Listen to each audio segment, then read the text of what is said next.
In today's video, I will walk you through how to find top losers on investing.com. The top losers section on investing.com helps you quickly identify the assets that have experienced the largest price declines during the current trading session. Whether you're following stocks or looking for market trends, this feature provides an easy way to monitor securities with the biggest percentage losses.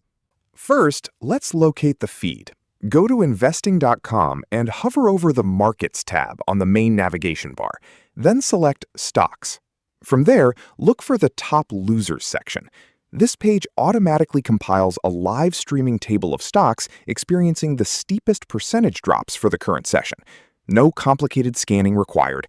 The platform instantly ranks them from the heaviest bleeding down to minor dips. As you browse the table, you'll see useful information for each asset. This typically includes the company or asset name, its ticker symbol, the current trading price, the amount the price has decreased, the percentage loss, and in many cases, the trading volume. These details help you quickly compare market performance at a glance. If you're interested in a specific asset, select its name from the list. This opens the asset's dedicated page, where you can view more detailed market information. You'll find an interactive price chart, additional trading statistics, historical performance, and other relevant data that can help you analyze the recent price movement. You can also use the available filters, if provided, to narrow the results by market or region.